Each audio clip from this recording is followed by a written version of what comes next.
Dahsyatnya badai Gaimi hingga menenggelamkan sebuah kapal. Topan Gaimi melanda Taiwan Utara pada Kamis 25 Juli 2024 waktu setempat dan menewaskan 2 orang, memicu banjir dan menenggelamkan sebuah kapal barang di lepas pantai. Topan ini akhirnya bergerak cepat ke barat melintasi selat Taiwan menuju Tiongkok. Hujan lebat diperkirakan akan menghantam wilayah Tiongkok ketika Topan Gaimi melintas. Gaimi menerjang daratan sekitar tengah malam di pantai timur laut Taiwan di daerah Yilan. Menurut Badan Cuaca Pusat, ini adalah topan terkuat yang menghantam pulau tersebut dalam 8 tahun terakhir dan membawa hembusan angin hingga 227 km per jam sebelum melemah. Pada pukul 12.15 waktu setempat, Gaimi berada di selat Taiwan dan bergerak menuju Fuzhou di Provinsi Fujian, Tiongkok. Gaimi akan menjadi topan terbesar yang menghantam pesisir timur negeri tirai bambu tahun ini.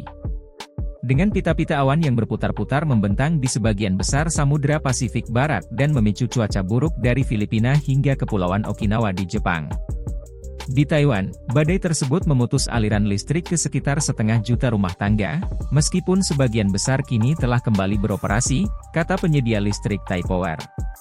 Beberapa wilayah di Taiwan Selatan diperkirakan telah mencatat akumulasi curah hujan sebesar 2.200 mm sejak Selasa.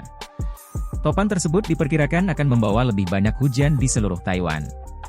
Dengan kantor-kantor dan sekolah-sekolah serta pasar-pasar keuangan ditutup untuk hari kedua pada Kamis.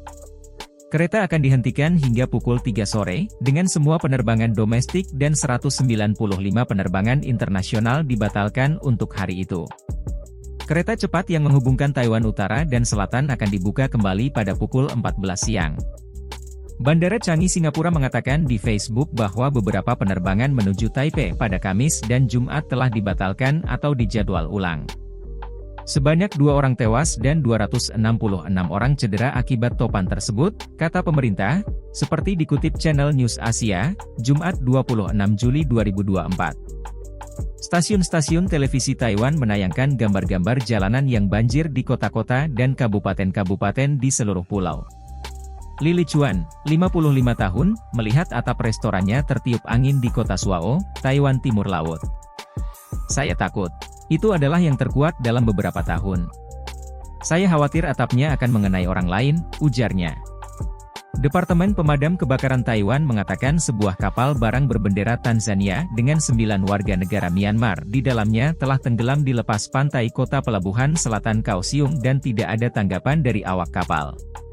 Peramal cuaca Tiongkok mengatakan Gaimi akan melewati Fujian dan menuju ke pedalaman, secara bertahap bergerak ke utara dengan intensitas yang lebih rendah.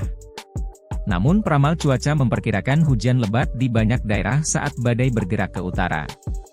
Pejabat pemerintah telah bersiap menghadapi hujan lebat dan banjir, meningkatkan peringatan dan himbauan di provinsi pesisir Fujian dan Zhejiang.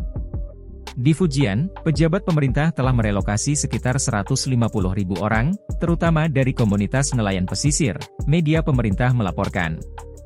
Saat angin kencang meningkat, pejabat di Zhoushan di provinsi Zhejiang menangguhkan rute jalur air penumpang hingga 3 hari. Sebagian besar penerbangan dibatalkan di bandara di Fuzhou dan Quanzhou di Fujian serta Wenzhou di Zhejiang, menurut aplikasi VariFlight. Pejabat kereta api Guangzhou menangguhkan beberapa kereta yang melewati daerah yang terkena topan, menurut CCTV. Sementara itu, Tiongkok Utara mengalami hujan lebat akibat badai musim panas di sekitar sistem cuaca yang terpisah. Pejabat di ibu kota Beijing menaikkan status dan mengeluarkan peringatan merah pada Rabu malam untuk hujan deras yang diperkirakan terjadi hingga sebagian besar Kamis, menurut media pemerintah Tiongkok. Beberapa daerah telah mengalami hujan lebat dan rencana darurat diaktifkan, dengan lebih dari 25.000 orang dievakuasi, menurut Beijing Daily.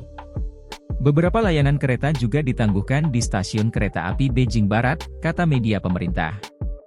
Dilansir dari medcom.id.